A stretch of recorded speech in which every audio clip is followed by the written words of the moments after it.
reason why I decided to choose jazz as concert music as my report subject, I thought it would be the most interesting, not only to just look at one person's specific life, but look at a whole genre of music and how that has evolved over the years from the 1900s, the early 1930s specifically, to now. And researching it was just amazing to see how the genre has come so far, just starting from a just a public sort of music to now this kind of refined state of great music, and it's very interesting to show. Jazz itself, before the 1940s, wasn't considered a very sophisticated genre of music. It was mainly played in clubs as background music or just plain old dancing music. It was never really considered as classical or concert worthy music. Just music that whenever people needed something to dance to, it was turned on. Although a concert means just a musical performance in front of an audience for them to enjoy, back then the word was associated more towards European classical music and a sort of higher form of music with many great composers from Beethoven to Bach, and these were what were considered great concert pieces. And many of these composers wrote unforgettable pieces that are still played today. But in 1938, jazz had its main debut. Benny Goodman performed in Carnegie Hall, which marked an occasion where jazz wasn't just public music anymore, but could also be considered a concert music itself. This was not the sole event that made jazz a more respected form of music, however.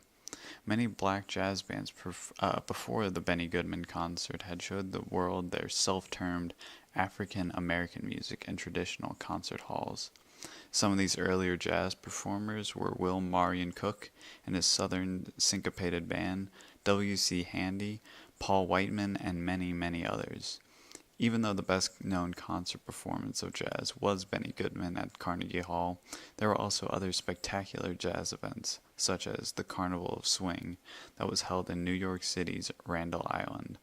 The carnival, although it didn't have a plethora of bands, still drew around 25,000 people. During this time of great jazz growth, another form of jazz started to get people's feet tapping. This branch of jazz was known as swing music. At first, swing was dance music like jazz and was played at clubs specifically to be danced to. But people soon realized that the beat was either much too quick or much too slow to dance to, so it eventually morphed into a solely to listen to music.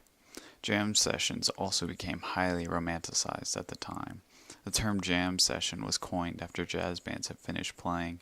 They would sometimes simply keep playing into the night, even when they weren't being paid or even asked to.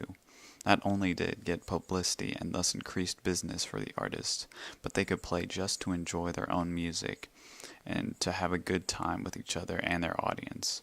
Gradually, public jam sessions were able to hold their own, and soon many jam sessions were competing for the attention of the public.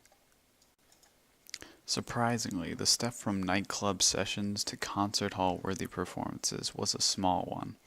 A man named Eddie Condon showed this when he gave a series of jam session concerts in New York's own Town Hall, and even more so popularized the now famous jam sessions. Now, in today's day and age, jazz seems to be a much more sophisticated genre of music, and it's strange to imagine it when it first sparked popularity in the early 1900s and how it had evolved. The transformation to concert music it made is just amazing to think about.